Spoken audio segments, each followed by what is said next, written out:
گرامی، جب مادر وطن کو جانوں کے نذرانے پیش کرنے کی نوبت آئی تو تاریخ شاہد ہے کہ پاکستانی مسلح افواج نے کوئی دقیقہ فروگزاشت نہیں کیا۔ فضائی مشن کے لیے پاکستان ایئر فورس کے 4 مجاہد ہوا بازوں کی ضرورت تھی۔ جب اس مقصد کے لیے فضائیہ کے پائلٹوں سے رابطہ کیا گیا تو 10 مجاہد پائلٹس نے اس مشن کے لیے اپنی خدمات پیش کرنے کا ارادہ رضاکارانہ طور پر ظاہر کیا۔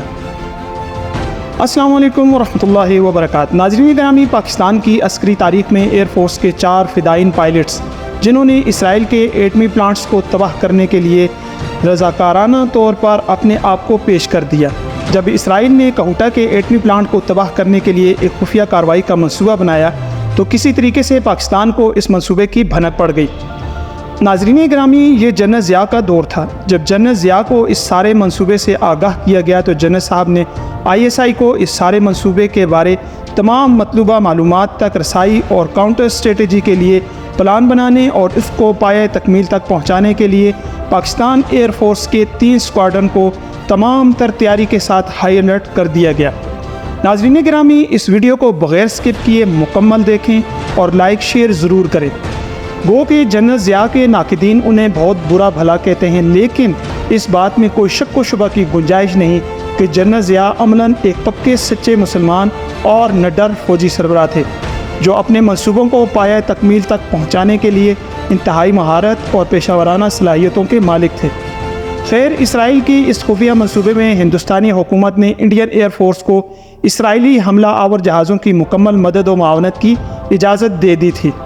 منصوبے کے تحت اسرائیلی جہازوں نے پہلے مرحلے میں کشمیر کے قریب ترین انڈین ایئر بیس پٹھان کوٹ میں ری فیلنگ کرنی تھی اور پھر براستہ کشمیر آزاد کشمیر کے اوپر سے فلائی کرتے ہوئے کہوٹا کے ایٹمی پلانٹ پر حملہ کر کے پلانٹ کو تباہ کرنا تھا۔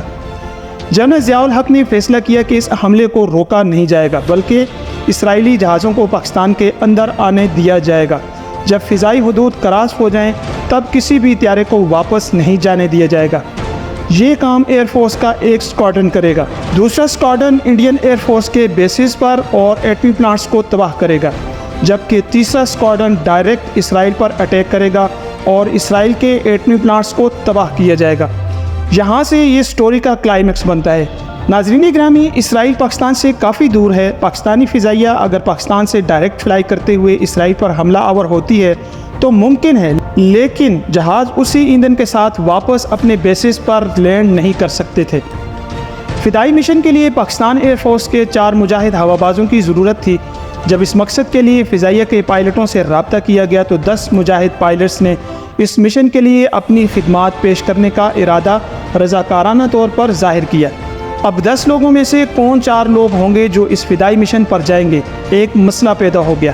بلاخر 4 لوگوں کا انتخاب ناموں کے کرے ڈال کر کیا گیا اور 4 لوگ کنفرم کر دیے گئے۔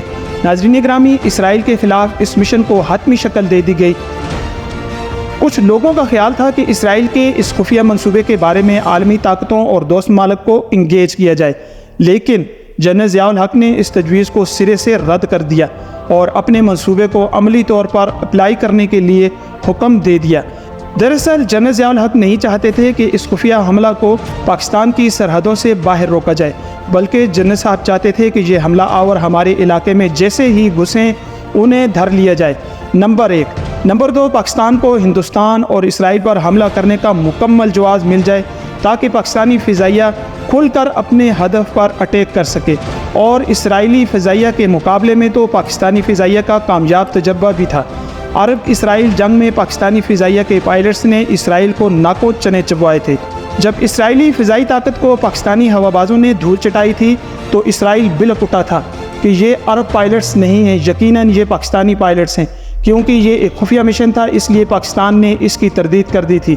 اسرائیلی خفیہ اداروں کو جب پاکستان کے ان عزائم کی بھنک پڑی تو انہوں نے کہوٹا پر حملے کا ارادہ ترک کر دیا اور پھر یہ بات میڈیا میں بھی اچھل گئی تھی۔ اسرائیل آج تک اس منصوبے کی تردیدیں کرتا پھرتا ہے کہ ایسا کوئی ارادہ نہیں تھا اسرائیل کا، لیکن یہ حقیقت ہے کہ پاکستانی فضائیہ کے تباہ کن حملے کی رپورٹس اسرائیلی خفیہ اداروں تک پہنچ چکی تھیں، اس لیے اسرائیل کو اس منصوبے سے پیچھے ہٹنا پڑا تھا۔ ناظرین گرامی، امید ہے یہ ویڈیو آپ کو پسند آئے گی۔ اگر یہ ویڈیو آپ کو پسند آتی ہے تو اس کو لائک ضرور کریں اس کو اپنے احباب کے ساتھ شیئر ضرور کریں، اور اگر چینل پر نئے ہیں تو چینل کو ضرور سبسکرائب کر لیں، بیل آئیکن کو پریس کرنا بالکل نہ بھولیں۔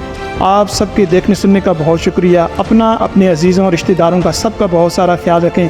دوسری ویڈیو تک اللہ حافظ و ناصر۔